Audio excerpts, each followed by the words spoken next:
This is a place where dead people get buried. And that is just the beginning of it. When all the parks closed, when everything seemed like it was just completely shutting down, we didn't close. People really came to love this place. Even after everything was done, we had people come up to us and said, thank you for being open. And fascinated by this concept of life as a part of death and death as a part of life. I think that's the thing for me that has really opened up. What else do we all literally have in common? Birth and death, right? Those are moments that we can really come together and be human together. This relationship with death that we have is...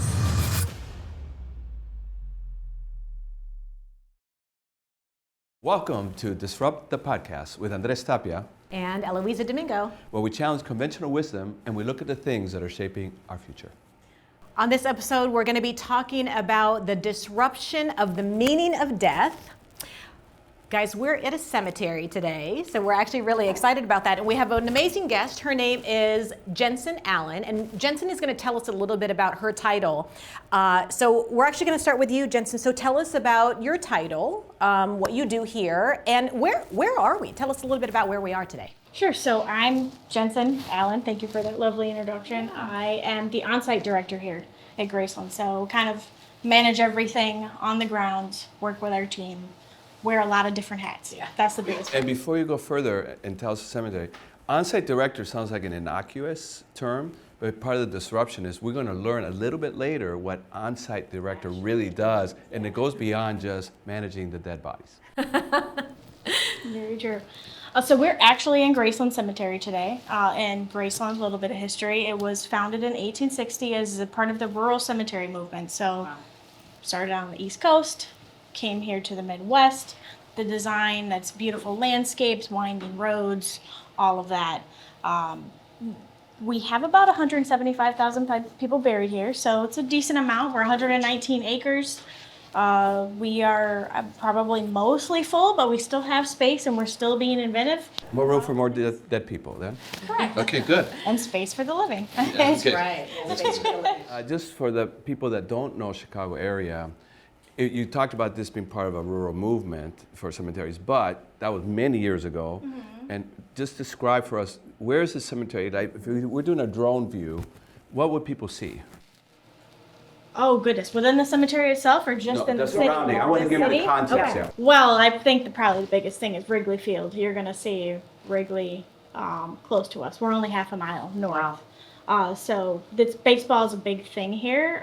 We have Ernie Banks. He's buried here, and we also have, though he's not Cubs, White Sox, Manny Minoso, who's here as well. So baseball has been a big thing. So that's kind of the major thing you're going to see around. Otherwise, you just see a lot of it's really surrounded by a great community. But it's very urban. Exactly. Right, We that's are in the good. middle of the heart of the city. Yeah. Which is interesting because that's not how it was when it was founded. It was outside of the city limits. But right now, how many acres is this space in terms of in a very dense city? 119. So it's a very large for the city.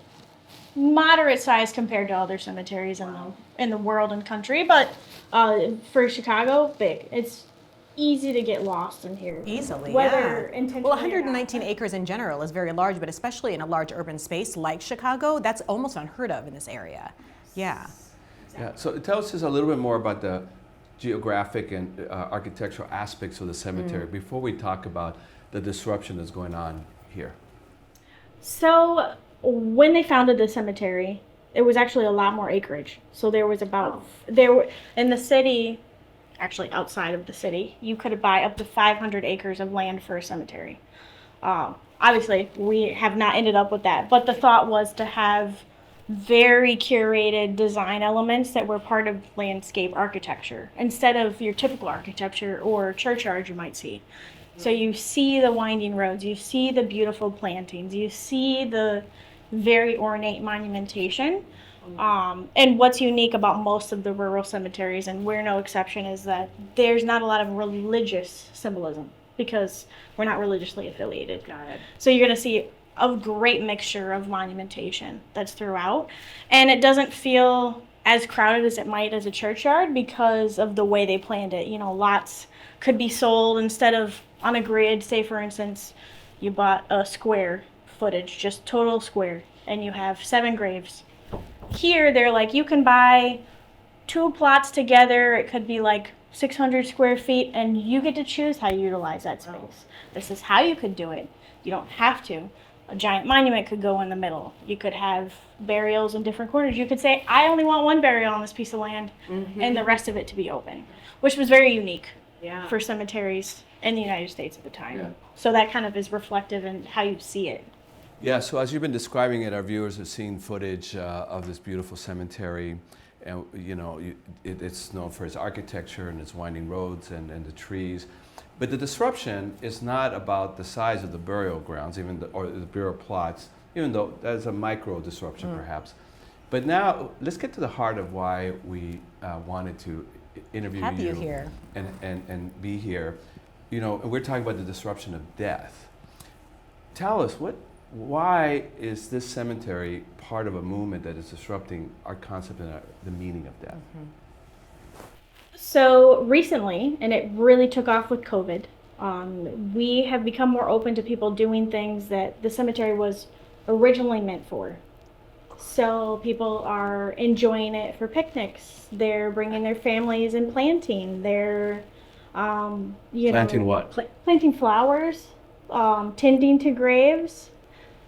Yeah, it used to be something people do all the time Right. because you'd have generations here. You'd make a day of it on a Sunday, Wow. and you'd come up and do that. And we've gotten away from that just because death isn't as present as it used to be.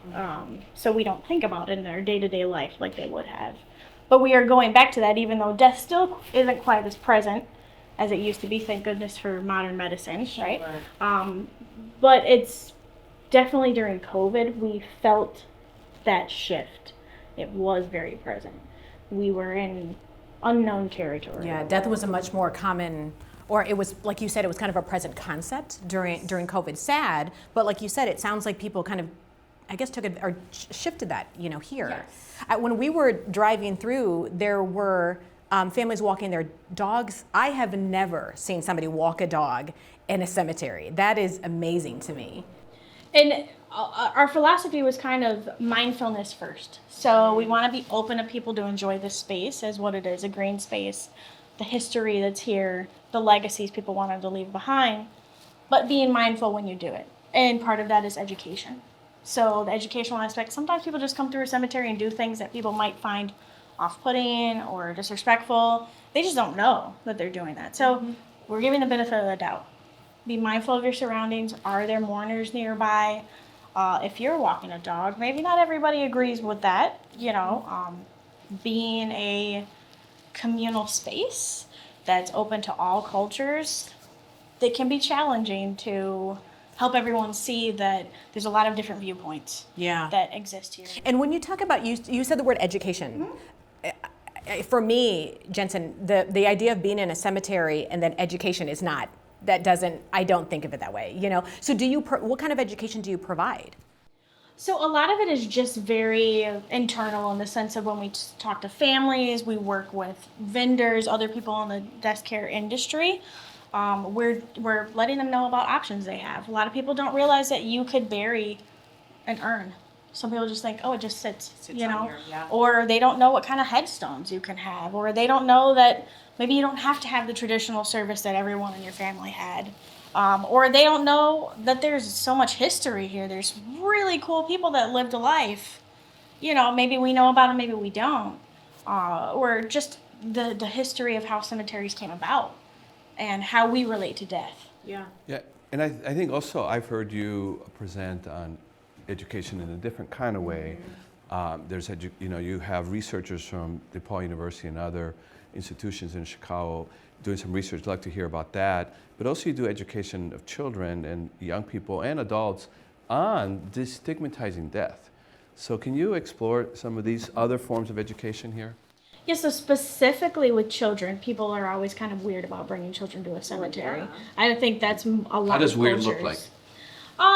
They're reticent about it. They're like, oh, I don't want to expose them to something that might upset them or cause them to ask a lot of questions I can't answer. Sure.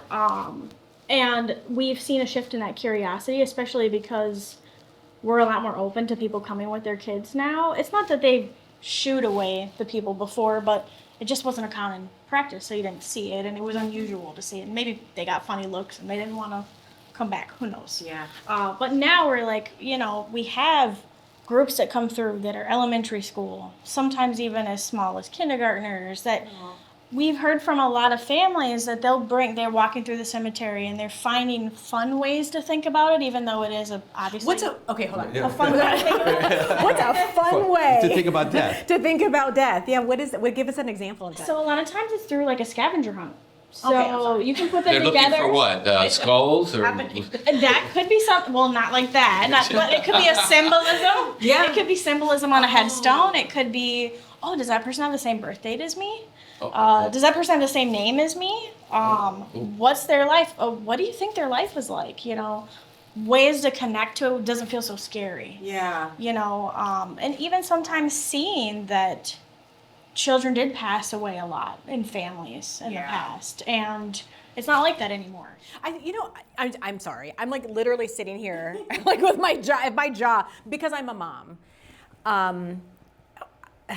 This is really interesting to me. So I get that, but I think that we were taught around death. At least I was taught around death this concept of respect, around and venerance, around grave areas. Scavenger hunts and that, I get your concept of scavenger hunt equals fun equals destigmatization of death. So are you getting any rub in terms of that is really disrespectful? How are we teaching our kids about death and respect while at the same time being like, no, it's fun. You can be, here and look for a birth date.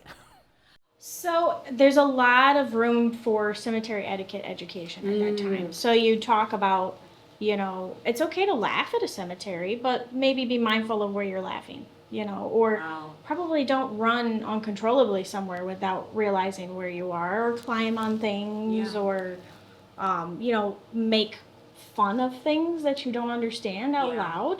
Yeah. And again, it's a great way to teach mindfulness to kids too, because you're exposed to something where you're balancing people who are here mourning. They could be at a grave crying. Yeah. They just lost someone. Yeah. And then you have people that are here maybe having a picnic at their loved one's grave because that's their way of celebrating the life. And that's an opportunity to talk to kids about how different people deal with it, So back to Eloiza, sort of her jaw dropping and say, wait, what? Make it fun, scavenger hunt, how do you be respectful? But, given the concern the parents have often, but you've leaned into really offering something fun for the kids. Tell us, how do the kids react? Yeah. We have a lot of kids that come through and they're so excited to come with their parents. A lot of times their parents are like cemetery nerds, if you will. They like to bring them to places Cemetery like nerds. that. Oh, man. That's new. And they go around to different cemeteries They and geek out on it, right? Yeah, they like the history and the symbolism and the stones that are there, and they'll bring their kids, which obviously, yes, as a culture today we think it's strange, but that would have happened a lot. You would make a literal day trip out of somewhere to go somewhere. Yeah. When you're on horse and buggy. And the kids didn't have anywhere to go. Fun fact that goes along with that is this cemetery itself, because it was so popular in the early years from everyone, the neighborhood grew around it. So a lot of entertainment and hotel venues came about in Uptown because of the cemetery. And that happens really? in Yeah, other the cemeteries impact of as that. well. So the like dead the Green sort of Mill. bring artistic life Right. Yes. and economic development? I was going to Exactly. say, yeah, businesses. Exactly. And so we've just gotten away from that concept because we've become so removed from death, not even just to cemeteries, but funeral homes, everything else. And you kind of have to slowly draw people back into it. But also one of the ways we're working on, and you mentioned the DePaul connection, is the students of one of the first classes from there actually developed a children's coloring book. Now, it was A coloring book about the cemetery? A coloring book. Like, what are they coloring in? I mean, And that was like the first question that you have, right? Is like, what am I coloring? what's it gonna be? Yeah. And this was a group of students. They got to choose their own way of thinking about this The class. college students. Yes, Okay. college students Okay. at DePaul. Yeah. Most of them like juniors, seniors. Okay. And they were the most enthusiastic group. They came up with a storyboard for us. They were so excited. They talked about death resources for talking to children about death and all of those things. And so they really put a lot of care into it. And this coloring book has 2 like wildlife characters that are in it. So there's a coyote and a raven, which are coyotes Yeah, are very and prominent here, Yeah. and Yeah. ravens are a very death-centric right, animal. animal, people think yeah. about, right? And then it's playful but also serious. So it's rhymey. So it's got rhyming in it about how the 2 characters talk about death and move through the cemetery. So within that, some of the scenes are depicted like you've got a person walking a dog, we've got a person leaning against a tree reading a book. You have some monumentation, and really it goes into a small scavenger hunt, which it's like, today I found this, and you can check off, oh, I saw a bumblebee, I saw a butterfly, I was able to walk through and sit in the grass, like things that might be sensory for other, children that have a lot of different ways of learning and enjoying things. And they've got coloring of like the wildlife here and some of the really cool monuments that kids might be interested in because of how they look and the stories behind them. Yeah. So it's a way to access that together. That's amazing. So as Andrés was talking about, the reason why we wanted, to kind of be here was this idea of the concept of death and what people used to think, but what's interesting, is that a lot of what you're talking about, people coming to be around a graveyard or, be around their family and celebrate and things like that, is not uncommon in other cultures, from the Philippines, from, Latino, culture. Day of the Dead. Day of the Dead. To have a picnic on the grave. Absolutely. Right? I mean, I just actually watched a documentary about mausoleums in the Philippines where people come and they sit and they live and they cook actually on the grave or around the mausoleum, and I think that that's so interesting. So do you find that, I mean, I heard that you have a lot of cultures that come here, so it sounds like what you're doing is almost returning back to what some other cultures have done for a long time. Yes, we aren't reinventing the wheel by any means. Yeah. We're just embracing the diversity that's truly out there. And how can you be in Chicago and not embrace the melting pot that is Chicago, right? I mean, you have to, and part of that is, understanding the different cultures and their traditions that go around it, so that, number one, you can be sensitive to what they want to do, and also maybe still have boundaries and things that apply to everyone, because that's going to happen no matter what. But then also being able to educate other people who may not understand it. Yeah. And part of that goes along with also connecting to community members who might be part of these cultural organizations. Number one, that might make them feel closer to want to come here, because there's a lot of cultural stigmatizations about cemeteries in general, not even just America. Right. Yeah. So having that balance and connection is really important. Yeah, and as we've been doing the podcast on disruption, disruption is not only about the never before seen things and invention, innovation. Sometimes it's about a full circle thing, to going back, right? The fashion becomes retro, right? And here you're talking about going retro on some of the things that, from a modern view of death, which is sort of distant, modern middle class white, disengaged, disengaged to something more rooted in actually white culture that was more comfortable way back when. I'd like you to talk about some of the history there. But also, to your point, opening up to other cultures that embrace death in life fully. But I'm interested in this sort of white middle class culture or working class culture that kind of is coming full circle here. Yeah, it's very interesting because there's a conglomeration of things happening, really. There's generational things happening as well as that. So you have more generations alive at the same time than anyone else, right? So you're having that battle between, even some of the greatest generation that's still alive. Yes. Then baby boomers are starting to actually face their mortality and things like that. And Gen X are getting older, millennials are getting older. Gen Z is the new up and coming, and they're going to be the next disruptors, right?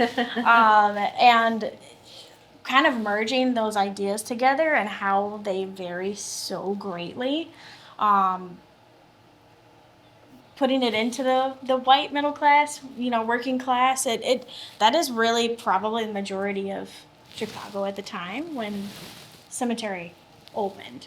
But you see a lot of juxtaposition here with that. So you see the Palmer Mausoleum over by our lake, right? It's huge. It's huge. Obviously, Yeah. it's like, and then you see we have single grave sections where those were maybe for people who couldn't afford the same thing, but still wanted to have what they determined was a dignified burial for their loved one. So you have these coexisting, both in life and death, things going So on. is there a diversity of socioeconomic, is there socioeconomic diversity out here? Yes. Can you describe it? So it shows up differently than it probably did before. That's all we hear about, right? We hear about how far things have grown between the richest of the rich and the poorest of the poor. But it also probably existed like that early on. There were people making just insane amount of money that we can't even fathom back then, and people barely struggling, they're struggling to get by. And you still see that today, but you see a lot more people, putting money together to try and give the person what they wanted. You also see people making different decisions at the end of life because of money. Yeah. Not to say that Yeah. didn't happen before. So, for instance, it's much more expensive to bury a full body in a casket than it is to have a cremation. Yeah. And the cremation rates, even though cremation's been around forever, I mean, as soon as we probably discovered fire, we knew that that's a way that we could have a burial. And that's okay. I mean, Yeah. some people are really we get a lot of questions where people are like, people were cremating back then? And meaning the 1930s or something, like, oh yeah, people have been cremated since the beginning of time. Miniaturize the body kind of thing. Yeah. Right. And there's Yeah. a lot of reasons for it, culturally. There's so many you could probably get into as to why people do that, and vice versa. So why people have a casket burial. And why we're also returning to like the green idea of returning to earth. And so we're all thinking the same things that existed before, but they're back at the forefront of our mind.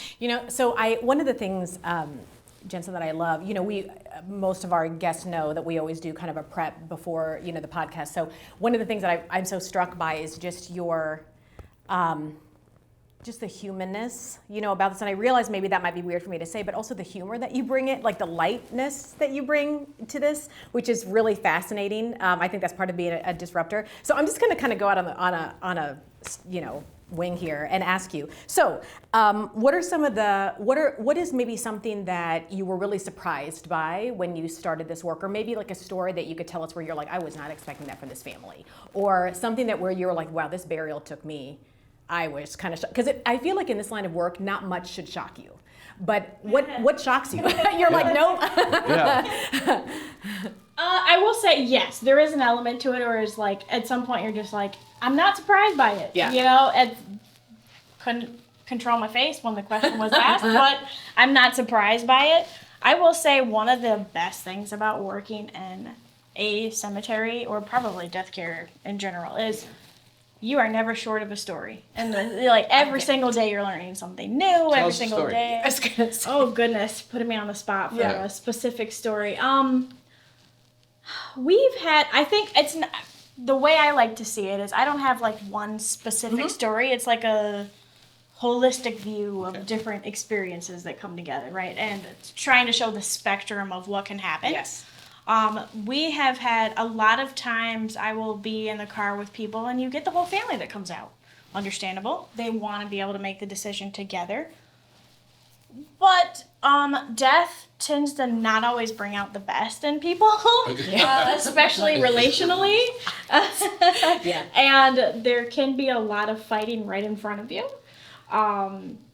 Not physically, but there's a lot of things that go into it that people just aren't expecting, and that can be a bit awkward, because you don't know if you should like step away, and then they start asking questions, and then They try to involve you. Well, yes. Sometimes I will say, they're like, well, what do you think? It's like, oh, this is your thing, Yeah. I mean, I can tell you my opinion on something, but it's really hard to know. Any what you're missing supposed to body say. stories? No Or missing body Or wrong stories. graves, buried in the wrong grave? No, I can say that we are very good about that. Okay, No, good. we've That's got- reassuring. Graceland has always been really good Yeah. about that. Yeah. A lot of the really like great stories were well before our time here. There was a hyena Okay. that got loose in the cemetery. I'm sorry. Hyena? Uh-huh. From Back- the zoo? Yeah, Where? from Lincoln Park. Oh, Back in like Lincoln Park's the in- 1890s. Yeah. And then what happened with the hyena? Well, there's this thought that hyenas, they're scavengers, so they in their native land, not in a zoo in the middle of the Yeah. city, they will dig up bodies because that's the way they. my God. However, that didn't happen here because these were. Grave digger. So, but that was a concern. There was this salacious article written about it that, oh my God, how could you have this happen? And Wow. they're ravaging the grounds. And the picture, the drawing that they had of the hyena was like the scariest Oh. werewolf-looking monster Really? you've ever seen. Oh man. But it was caught a lot of times it was just a lot of hype and nothing really happened. How about any ghost? I mean, we're here. Any ghost I know ghost stories. specters? You know, there's Yeah. the what's the name of the really scary Oh, the monument out there? Eternal Silence? Eternal Yes. Silence. Yeah. I mean, tell us about that. But Yeah. then, where are the ghosts? Yeah. You know, I mean, because we're talking about disruption, but ghosts are a form Our of part, disruption. yeah. Are they disrupting things here? You know, we always You know, like like- to say that we have, if we do have ghosts, they're pretty peaceful. They're not very, we don't. They're copacetic ghosts? Yeah. We have a little bit of a running inside joke. We've got a couple famous graves here that if anything goes weird in the office, then we're like, oh, it must be. Oh, it that's must so be funny. funny. They're just, Which messing one? Like with what's- us. Specifically, it's the little girl in the glass box inside Oh, Ned's. what? Oh, you have that here? Yep. Oh, I didn't know that. Mm-hmm. So that's actually one that people between Eternal Silence, so the Yeah. Grim Reaper looking character, Yes. and the little girl in the glass box. Her name is Inez. Okay. Both of them have mythology, legends around them that bring people here, which is great. And then it offers us the opportunity to educate them on where those come from. Inez, supposedly she disappears during storms and giggles Oh and my runs around gosh. because she was struck by lightning. That's what killed her. That's how she passed. It's a myth. It's not true. She actually died from diphtheria, which was a very common childhood illness at the time. Much sadder, too, because it would have been a lot slower than something like lightning strike. Wow.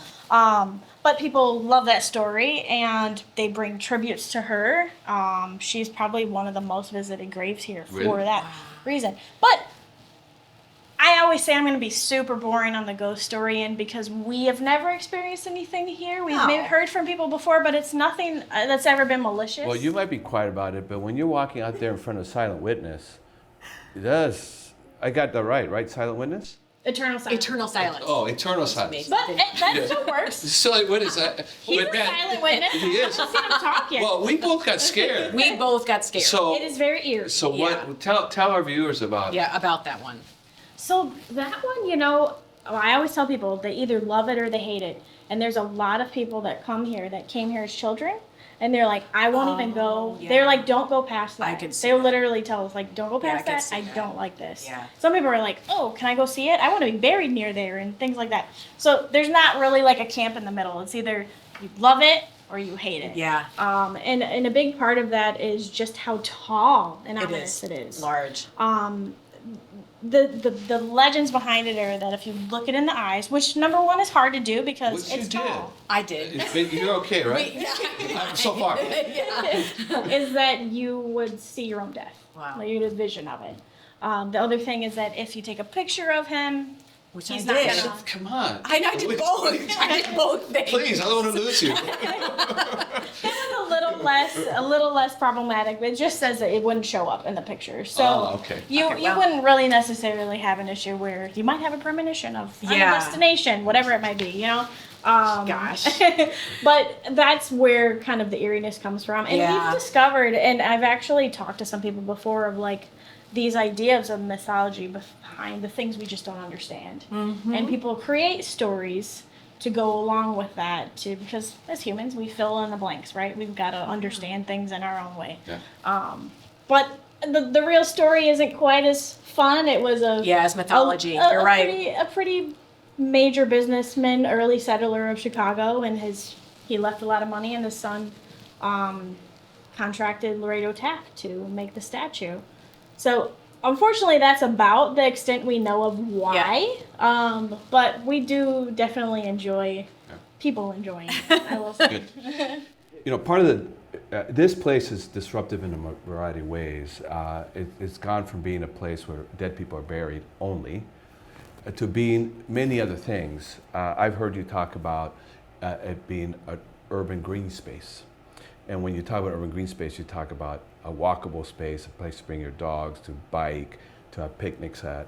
I've heard you talk about it being an educational space, right, for children, for adults, for university researchers. You've talked about it as being a wilderness sanctuary. You know, you have a den of coyotes here, and you educate people how to manage that. You have many different kinds of birds that we want to hear. You have wild grasses that are allowed to, you know, grow in different parts. And it's been also a place of contemplation, not just because you're honoring a dead relative or friend, but just a place to meditate and do yoga, right? It's been a place to do things, fun kids, a playground. You know, you have activities for children to really enjoy themselves and destigmatize death.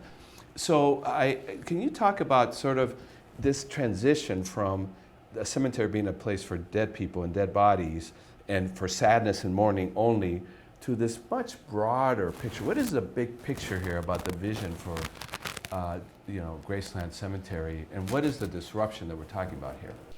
So at a very high level, it started with something called the death positive movement, and that's in America because we're going to be insular in that way about how they thought about it. The death positive movement started with just a group of people that wanted to demystify death, have a safe place to talk about it. And that was maybe about 15 years ago. Slow growing. So a lot of the places it was kind of starting, it started with maybe people who were seen as fringe and people didn't really want to listen to them. And in those spaces, they started to allow break down the taboo. You could ask any question that you want. You could talk about anything that you wanted. And there was also the educational aspect. So there's, authors who went around the world to see what they did. They wrote books about it. They practiced it in their actual places of employment. So a lot of it started with funeral directors, and then it kind of moved to cemeteries and things like that. And let's be honest, the death care industry in general is slow moving. Not surprising. It's slow for a few reasons. One, everyone dies, and it's something we probably take for granted, which affects every part. I was going to say, do we take that for granted? That's interesting. I think we do. Well, at least in the industry. Yeah. So in the industry, if you believe you're always going to have business, what's the motivation to change?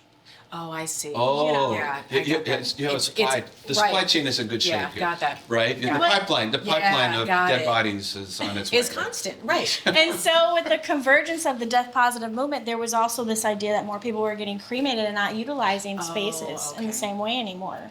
And so you had to start reinventing how you thought about these spaces. You had to be more innovative in your options. You had to be more community engaging in the sense of how are you reaching people to let them know these are places you can come to. Wow. And then the relevance aspect of just in general people thinking about death. So COVID actually skyrocketed this thought because people were dying. We didn't know what was going to happen. Mm-hmm. And it removed a lot of our agency when someone died too. You couldn't be with them. You couldn't have the ceremonies in the same way. So people discovered that after some of those restrictions were lifted, they could come out and actually have those meaningful ceremonies, even if the person was already in the ground or if they were still holding on to the remains. They were able to have that. And so that really just lit a fire under the death positive movement. You had more young people thinking about it. You had other generations thinking about it, where you wouldn't necessarily have those people thinking about their mortality so far in the future. Well, and I think one of the things that's so interesting about, again, when Andres and I arrived here, we had a few more minutes before we were going to meet you, and he drove me around the space. And I remember seeing people, you have a walking group, with the little fanny packs and the water, bottles and the sunglasses. And I remember thinking, what is going on? You had cyclists. You have people walking the dogs, as I mentioned earlier. And I think one of the things that captures me so much is this idea of a cemetery as green space, as a space of also conservation. That I would not have. I'm not thinking, I'm going to go on a walk with my dog and I'm going to go over to the cemetery. I am not. I'll be honest. I'm not. I live by a cemetery. I'm not going there to walk my dog. I'm not taking the kids in a stroller. So I think the way that, talk about that a little bit in terms of a green space and offering that, especially because you are in the middle of an urban area. Yes. So it's not a new concept in the sense of cemeteries were some of the first public parks in general in America because it was before the park system was established. Everyone who's coming there to, even if you don't think of it as necessarily enjoying the space, to mourn their loved ones, you have this serene, peaceful, green, lively surroundings. And that just adds to what you might be feeling, hopefully detracting from some of the pain and feeling like you picked a nice space for your loved one to be. Wow. And so we're going back to that in the idea, especially as, even though Chicago is a pretty green city, right? We've got a lot of green space. Right. It is limited to certain areas. You have to live by certain things to access them, you know? And to having something like this, where we're not immediately by the lake, we're not terribly far from it either, that people can actually come in, walk through, that's not crowded with pedestrians, bikers, cars, right, Buses. traffic. all of that, you're all right. those things, Yeah, you're and then right. you kind of transform as you come through. So It's amazing. don't get me wrong, you still hear the ambulances, you hear the L tracks, Yeah. you hear all the stuff going on. Yeah. But you don't feel like you're in the city. Yeah. It's like you've removed yourself from that aspect, which helps that kind of sort of transcendental thought of, oh, I'm going into a place that's removed from how I normally say. You got to be present. Yeah.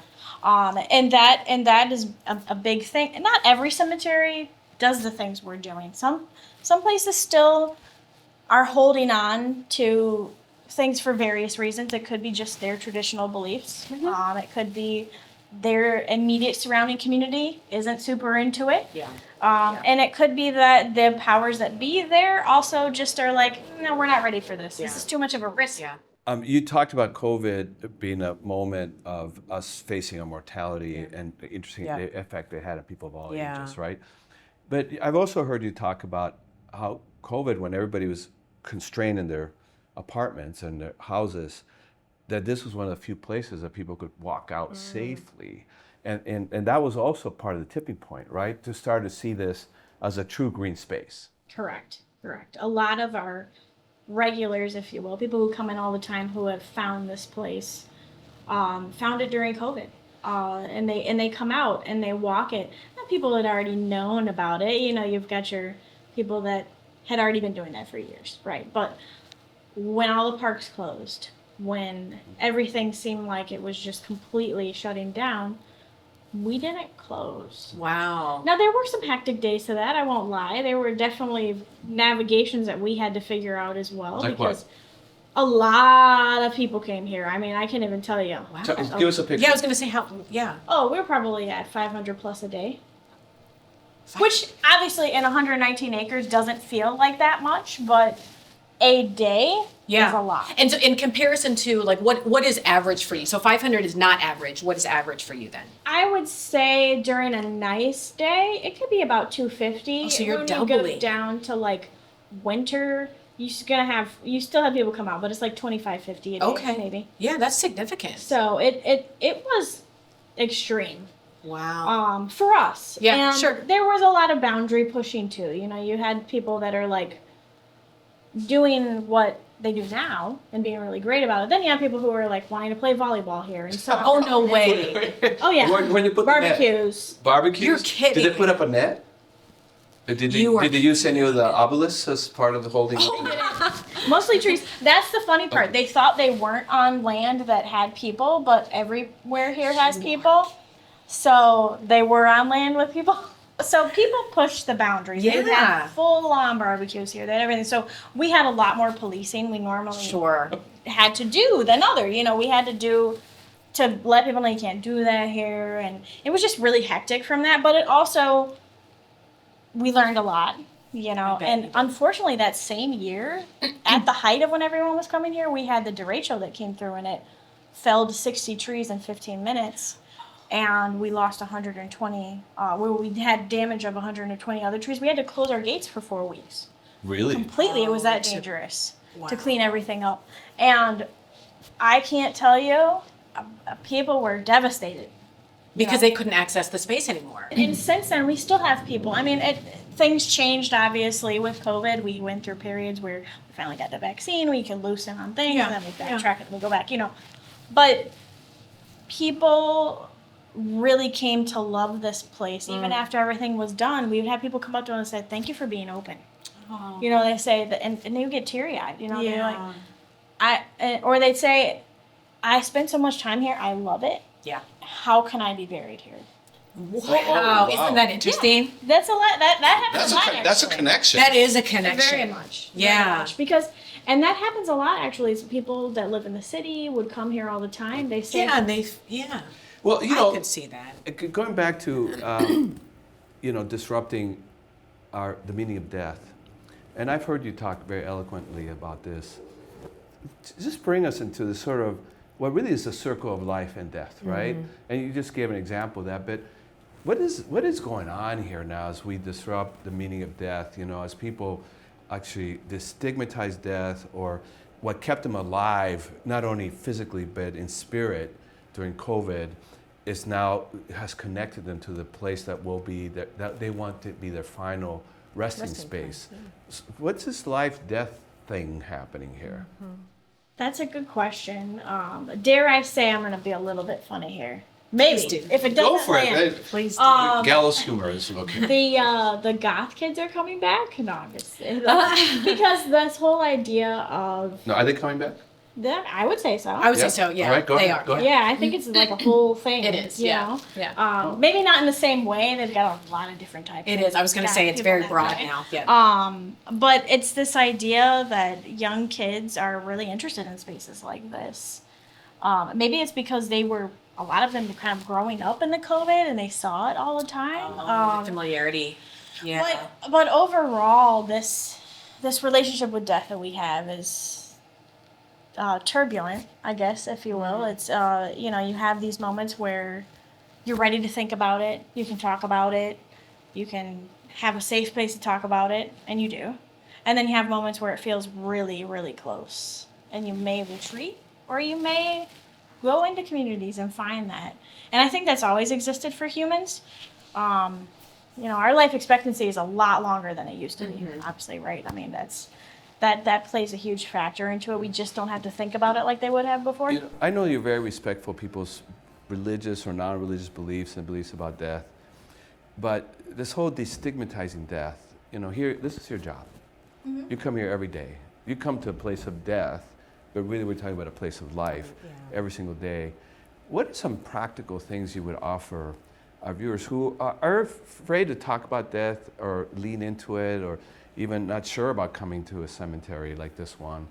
What are some practical ways that people can think about death differently if they're having a fear or a discomfort with it? I think an easy way that maybe people don't think, well, maybe they do think about it in today's day and age, that is also, if they're not ready to let other people know they're thinking about it, is to just Google search death positive movement.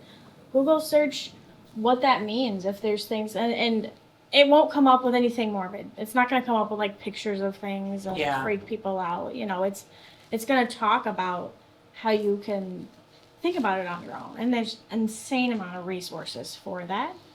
And that's an easier way to access it than thinking about necessarily maybe grief of someone you lost, because that might bring up some more painful feelings. You can also go to your local library, see what books there are on the history of cemeteries. I think if people access things from history, sometimes they don't necessarily think of them in a morbid light. You're thinking of the legacy left behind, and what that looks like. Another way you could do is, just talk to people you might know that are in the industry. most of the time we're pretty friendly. I would say one of the things we tell people all the time, because they'll come and they say, I have a really stupid question. We're like, there's no stupid questions. There's no weird questions when we're sitting down with a family, anything like that. If people come in and say, one of the first things I always tell people is, there's not a strange question or things that we haven't heard. So if you have it and it pops in your head, ask it. Yeah. It's going to be harder to find a safer place to do it. Yeah. Well, and and one of the things, we're going to be closing up here soon, but I think one of the things that we always try to do is, as Andrés mentioned, is we try to put not just the concepts and not just places in front of our viewers, but the people. I have been so charmed, Jensen, by how fluid you are with just having these conversations. I mean, I realize that this is your job, so you are very fluid in terms of talking about this. But how? I mean, how did you get here? What's your background? What, how I guess for you, how were you interested? Was this just something that you grew up and you were like, I am definitely going to do this when I grow up? Did you get a master's in cemetery? Exactly. Yeah. I mean, how did you? Operations or something? Yeah. How did you get here? That's a great question. I am actually asked that a lot. People are quite curious about it. I did not think that I would be working in cemeteries when I was little. It wasn't like, Dream job. Yeah, I was going to say, when I grow up. But I always knew I wanted to work with humans and people and help. What that looked like, I was never sure per se.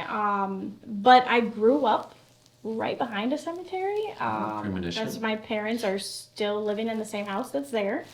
And then my mom worked there. And that's actually significant because, I think that when people say, oh, I live by a cemetery, it's like, ooh, that's weird. It's like, we automatically kind of go to, that's scary, that's haunting. But it sounds to me like it was normalized for you. It was or later maybe on. Later. I will say, as a kid, a really little kid, it was freaky. Oh, I bet it was. I just in my own kid brain. It wasn't like anyone was like, ooh, there's a cemetery over there. Like, be careful. It was just my own, like, it was really quiet. Nothing was there.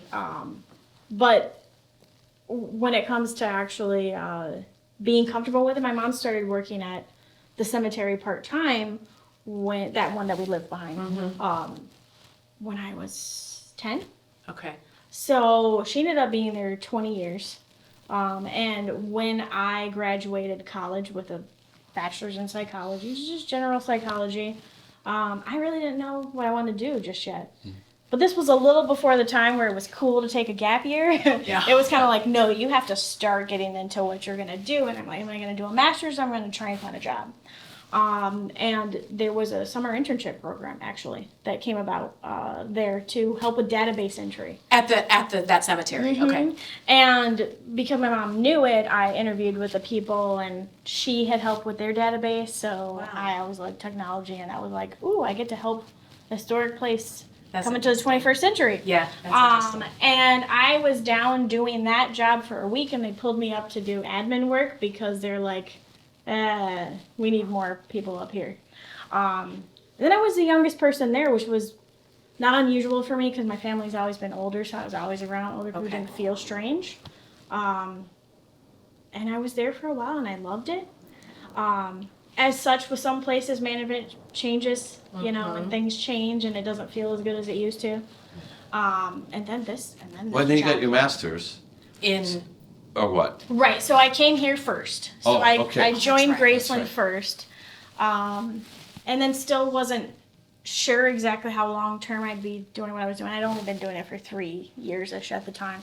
So I decided to get my master's in industrial organizational psychology because I really like the business end of how does the organizational aspect affect how you're helping the people on the other end, right? Oh, so you went from the personal, the psychology, to now the organizational psychology part of it. Huh? Yeah. Still using both, and like I actually did my capstone project, the applied capstone, on the people I was working with at the time.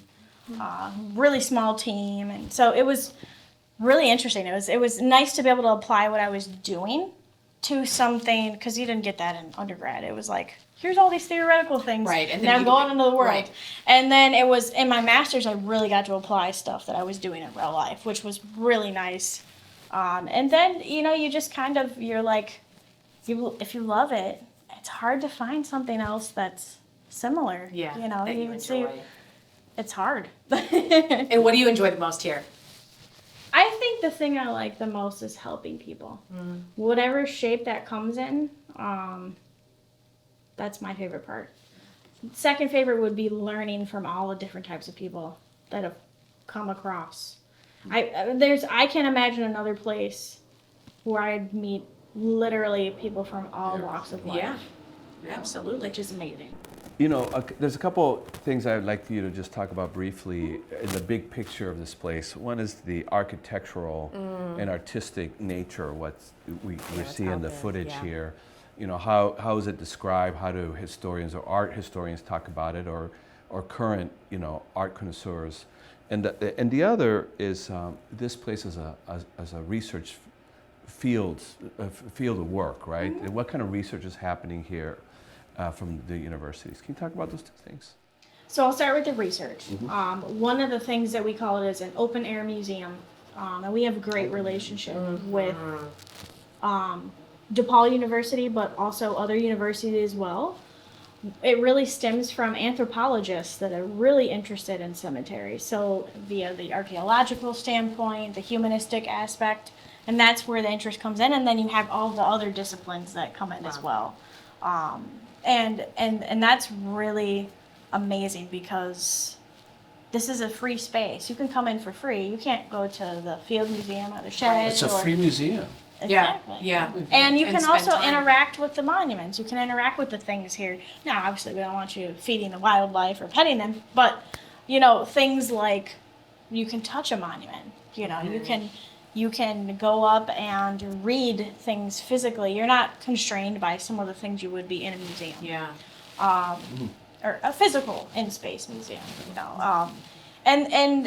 And it's a place that you have the greenery, so you have the arboretum aspect too. You can see the trees, you can learn about them, you can, yes, like we said, don't feed the wildlife or pet them, but you can see them. And in the But tell city, some of the animals that we see. so coyotes are always the number one people like to see here, and they're always surprised by it because people don't think coyotes live in the city. Yeah, I was going to say I wouldn't have thought that, especially because you also have a wall all the way around, right? The perimeter. They actually love that though. Oh, okay. So they love that because The coyotes love that. Yes. Okay. They are protected.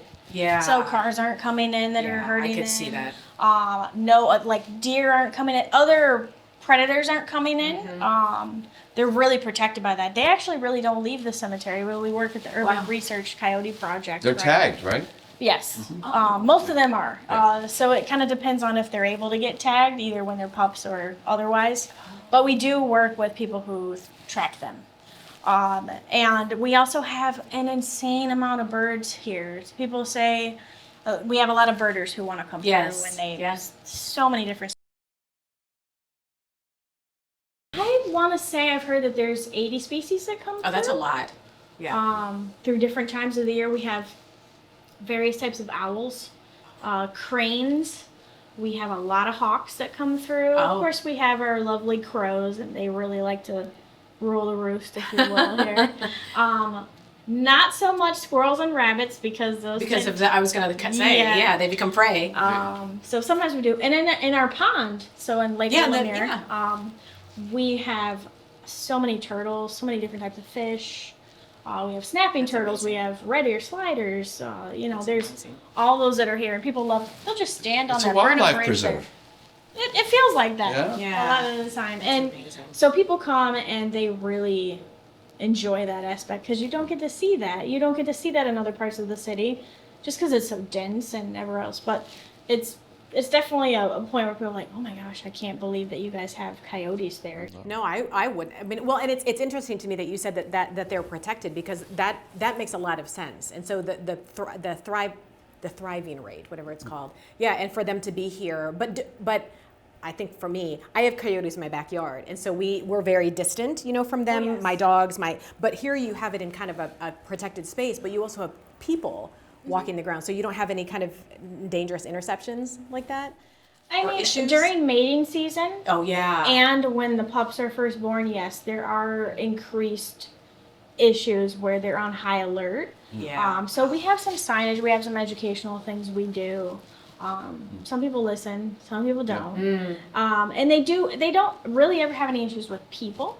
Okay. They have issues with what they see are threats. So dogs. Oh. And that does tend to be the biggest part, but for the most part, we try and educate people as much as we can. Be on the lookout. If you see them, don't run with your, back towards them. Like all these things you can do, and you can haze them too. So part of the researchers, hazing sounds like a bad word, right? But it's actually done to protect. It's like a conditioning. Exactly. Yeah. It just makes them not get so close, not approach you when you're eating. Yeah. Not want to take things from your hand, because you just never know. So you don't want to put that in place where they're not afraid at all. Wow. And then going back to the architectural aspects of this place and also the artistic, can you just, for those that are architecture, who want to geek out in the architecture, the art, there's certain concepts out here like the obelisks and the mausoleums and I don't know what else in terms of how do people that specialize in the architecture out here talk about these things and what are some, I even hear there's a little bit of a competitive nature to what people build. And you mentioned when we were going through, you mentioned, obviously the kind of the typical, like the mourning woman or the crying, woman or angels, but you like as Andrés was mentioning, there's also kind of this just huge diversity of other things because you don't have a religious affiliation. Exactly. So you're gonna see less crosses, less angels, less things like that, but they do exist, and when they do, they're typically quite artistic because there's not a lot around to compete with per se, so they can go all out. Mentioned the obelisk. That was a very, very popular style of monumentation for a long period of time. It's kind of gone out of style for now, making a slight comeback. And it's popular because of what? It's, the shape of it pointing to the heavens. It's reaching towards the sky. A lot of it is symbolism. Some of it is symbolism that's intentional, like people are thinking about it. Some of it is they see it, they like it, then they learn about it after, and then they're like, oh, that makes sense. And the competitive part that happens there? The competitive part you'll see in Graceland, and probably other cemeteries too, but you'll see one obelisk, and it might be older than the ones around it, and the ones around it tend to grow based on how old they are. They try to outdo. A little bit of obelisk envy, is that what it is? A little bit. So it's definitely one of those things that as you're looking through and someone points it out, you may not notice it unless someone points it out, right? But you're gonna definitely notice the obelisk. That's a standard. They're everywhere. They really are. They're everywhere. And the mausoleums, one thing that's unique about Graceland is they never decided to have a public mausoleum, so a community one open to everyone. There's a lot of private mausoleums, and they're all influenced by different types of architecture at different times. So Louis Sullivan has designed some. We're also known as a cemetery of architects, so a lot of architects ended up buried here. And some of their monumentation reflects their architecture style, some doesn't. It's a very interesting piecemeal together there that you have, but you will have you have like the Victorian era, so you have a lot of styles that go along with that. You have the Egyptian revival, which is like we've got the Shanehofen pyramid and the Ryerson pyramid, and they're right next to each other. That's essentially amazing. And then you have the Palmer mausoleum, which is the columns, and it's huge and it's beautiful and it's a piece of artwork. It doesn't belong to like a particular style per se, but they wanted it to be that. No one else looks like that here. And I think that's really a part of it, is that with monumentation, there's definitely always some symbolic elements and architectural elements, but a lot of times it's just people trying to express what they wanted from their life. Yeah. And how does that come out? Yeah. What a good word, monumentation. Monumentation. Use that in a sentence. Yeah. No, I think you mentioned it a little bit earlier, but you mentioned some people who were known as celebrities, here or nationally, that are buried here, and that bring a lot of people. Can you just can you run us through that list of the people that are buried here that are famous? So I will say, I was from Detroit area, so I was not a Chicago person until I moved here. I didn't know a lot of the names. So I think overall, nationally, a lot of people, depending on your interest, would definitely know Marshall Field. Mm-hmm. Also, that might be a little bit generational now, too. I'm not sure if the younger kids know Marshall Field. No, Macy's. Yeah, that's right.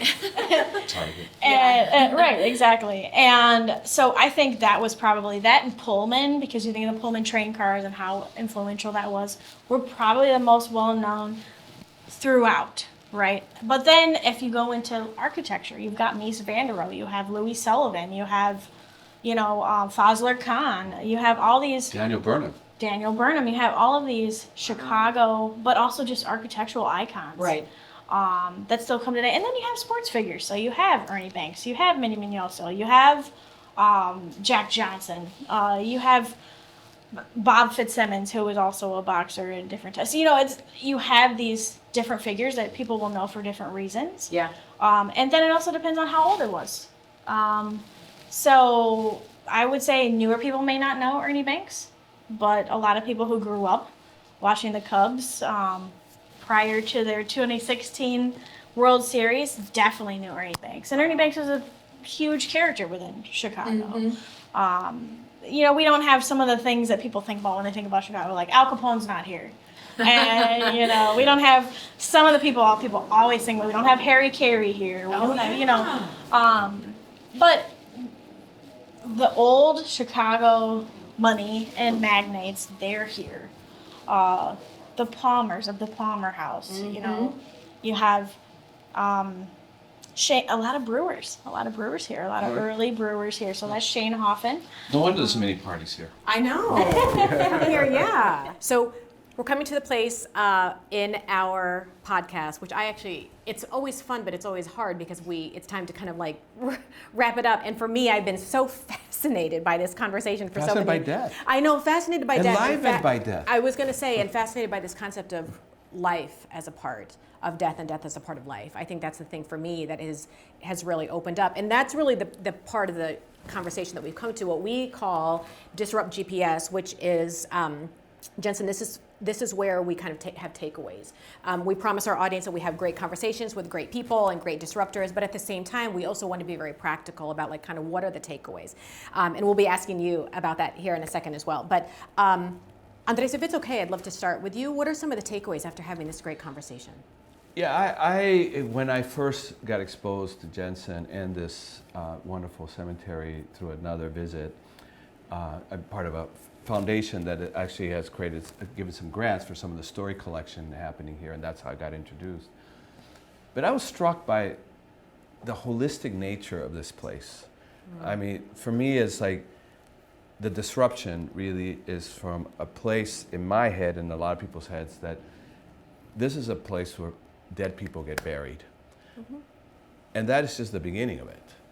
That in this conversation, we talked about this being a green space, a sanctuary for wildlife, a sanctuary of people who are alive and who actually thrive here because they do yoga, they walk, they bike, they picnic, they get educated. It's a research center, if you will. It is one of the lungs of the city just because of the number of trees that are here. It is a museum, an open air museum, right? It's a architectural exhibit, if you will, and it's a place of history, right? So I'm just struck by how limited our view, and my view was of this place, and it is all these things. And I was struck by you and just how, not having studied this, yet you walk into a place that had more of a traditional view itself, and you have been part with your team of disrupting that and bringing it to this bigger thing and actually nurturing that.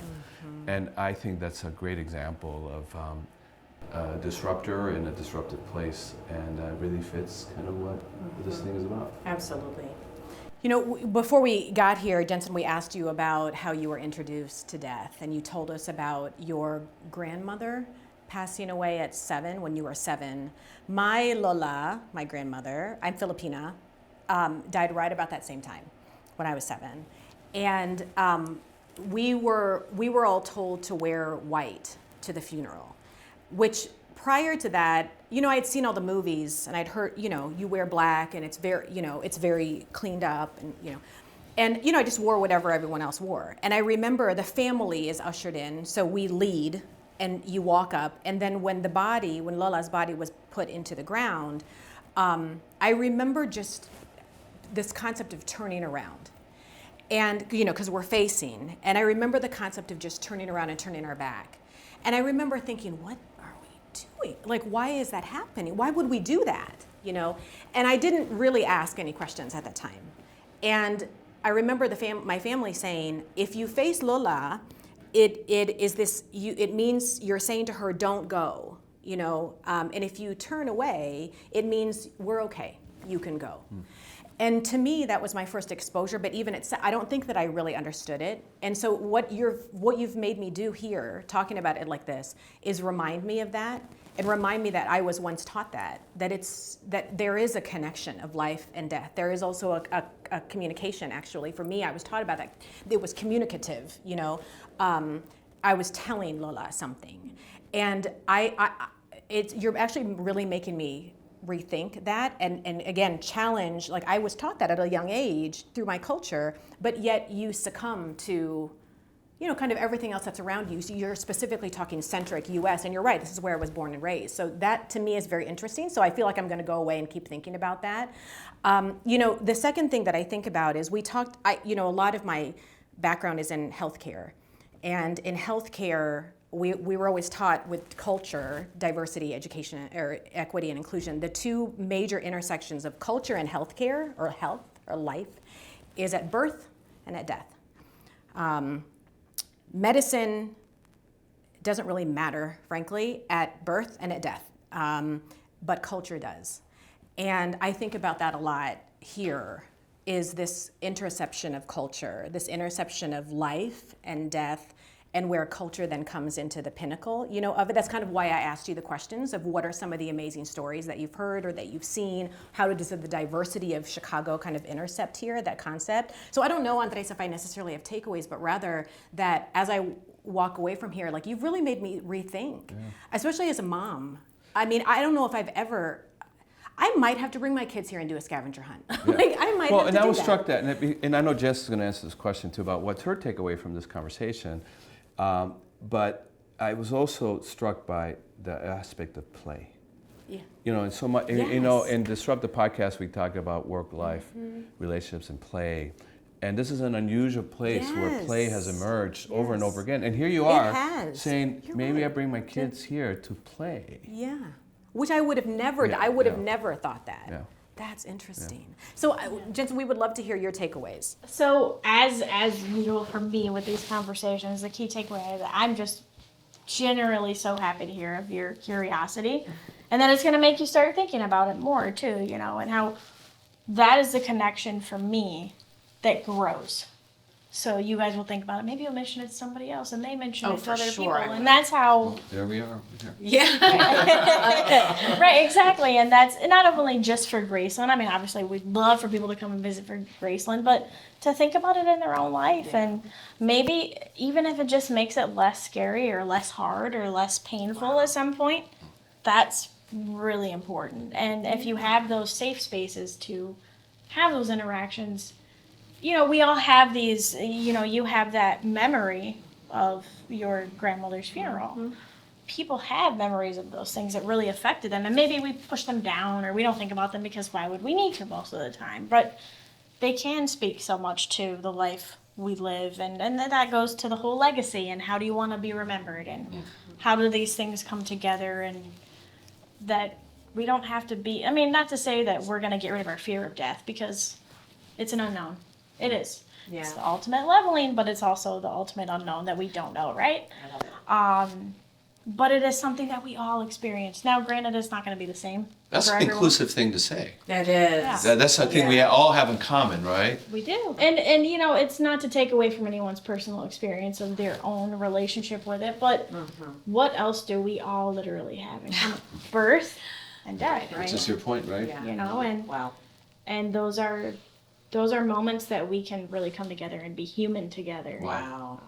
So I think that. Well, thank you, Jensen. So I'm hoping that our audience wants to continue the conversation, wants to keep, talking with you, around you, learning about you. So where can they find you, and where can they find the cemetery? So you can actually come to 4001 North Clark Street, Chicago, Illinois, just 5 blocks north of Wrigley Field. So go to baseball and then come to And just cemetery. keep walking. Yeah. or vice versa, whichever one you want to You do, need a hot dog whatever in order between. it is. And come say hi to us. We've got a great grounds crew. We've got a great crew in general who always want to talk to you. You can find me on LinkedIn. We've got an Instagram page. I don't run it, but you can find us there. You can come in and talk to us. We love talking to people about this stuff. As you can imagine, we don't always get to talk to people about it. So. But you have tours also. We do. So they're not given by Graceland, but there's done all the time. So the Chicago Architecture Center, the Chicago History Museum, Adam Seltzer at Mysterious Chicago. Those are the main ones that happen, and you can find them all online and sign up for them. We're getting to that point of the year where it's really popular for us. So September, October, those are the months when people come out. It's beautiful in the fall. The weather's more tolerable, hopefully. And people just really like to And come people out come during- from all over the world, right? Oh, they do. Yeah. Yeah, we've got a lot of Yeah. international. That's amazing. Yeah. And before we sign off, Yeah. Graceland. Is Elvis buried here? Oh yeah. Or is that a different I know because Graceland? we looked it up and it came up on our GPS. It does. I will say we do come up first on any sort of Google. You do? Yeah, so That's if people awesome. search Graceland, we come up first. Yes. We get that question often. No Elvis here. That's over there. Where is that in? Tennessee. Tennessee. Tennessee. So, and yeah. why the name Graceland? You know, we don't have the specific answer, but it was a very common name at the time. Oh. And it's also, people don't necessarily think of it as religiously affiliated. I mean, Grace, yes, has some religious connotation, Yeah. right? But it's not Saint something. Exactly, Yeah. and Yeah. it is this idea of it being the land of grace, whether Oh, the grace is interesting. falling upon whomever. That's really That's a beautiful interesting. way to end. That is. That is. Thank you, Jensen. Yeah, thank you so thank much. you, guys. And for you all, we want you, again, as we mentioned, continue the conversation, find Jensen, find this cemetery, and come here, right? And of course, you know where to find Andrés, myself, the podcast. All of the links are going to be in our description. So subscribe, follow, ask questions, comment. We will, respond. We'll certainly send them over to Jensen if we've got anything. But thanks again for being here, visiting the cemetery with us. I know. I know. And in a very enlivened kind That's of way. right. That's right. So thank That's you. right. Thanks for being here. Yeah. Ciao.